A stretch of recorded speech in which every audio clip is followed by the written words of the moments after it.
क्या असुर सच में खत्म हो गया या वह किसी और रूप में लौट आया है? सुमन ने अपने पिछले जन्म की शक्ति को जागृत करके असुर का अंत किया। वह धू धू कर जल गया और भस्म हो गया। सबको लगा कि यह बुराई हमेशा के लिए खत्म हो गई। लेकिन जब सुमन और अमरेश गांव लौट रहे थे तो रास्ते में एक बूढ़ी औरत ने उन्हें रोका और मुस्कुराते हुए कहा, क्या सच में सब खत्म हो गया? और उसके होठों पर वही भयानक अट्टहास गूंज उठा जो असुर का था। बूढ़ी औरत के अट्टहास से सुमन और अमरेश का खून जम गया। उसकी सफेद आंखों में एक अजीब चमक थी। तुम कौन हो? अमरेश ने घबराकर पूछा। बूढ़ी औरत धीरे से मुस्कुराए और बोली, असुर का अंत हुआ, या शायद नहीं। ये कहकर वह औरत अचानक अंधेरे में गायब हो गई। सुमन और अमरेश ने घबराकर बाबा नागेश्वर को पूरी बात बताई। बाबा ने माथे पर चिंता की लकीरें डालते हुए कहा, अगर असुर मर गया होता तो उसकी आत्मा भी मुक्त हो जाती, लेकिन अगर वह किसी और शरीर में प्रवेश कर चुका है तो इसका मतलब है कि वह अब और भी ज्यादा खतरनाक हो गया है। अब हमें क्या करना होगा बाबा? हमें पता लगाना होगा कि असुर की आत्मा किस में समा चुकी है। अगले ही दिन गांव में अजीब घटनाएं होने लगीं। पशु अचानक मरने लगे, कुएं का पानी लाल हो गया और लोगों को अजीब परछाइयां दिखने लगीं।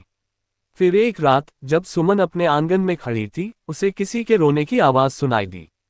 कौन है वहां? उसने पूछा। कोई जवाब नहीं आया। लेकिन फिर अचानक पास के पेड़ से वही बूढ़ी औरत कूद पड़ी। उसकी आंखें अब लाल थीं और उसका शरीर हवा में झूल रहा था। मैं लौट आई हूं, सुमन। सुमन की चीख निकल गई। बाबा ने मंत्रों से बूढ़ी औरत को काबू में किया और कहा, यह औरत अब सिर्फ एक खोल है। असुर ने इसे अपने कब्जे में कर लिया है, तो अब इसे कैसे खत्म करें? अमरेश ने पूछा। बाबा ने बताया कि असुर अब शरीर बदल सकता है, लेकिन जब वह अपनी पूरी शक्ति के साथ प्रकट होगा तभी उसे हमेशा के लिए खत्म किया जा सकता है। इसके लिए हमें उसे फिर से बुलाना होगा। बाबा, सुमन और अमरेश ने गांव के मंदिर में एक यज्ञ शुरू किया। जैसे जैसे मंत्र पढ़े जाने लगे, हवाएं तेज होने लगीं।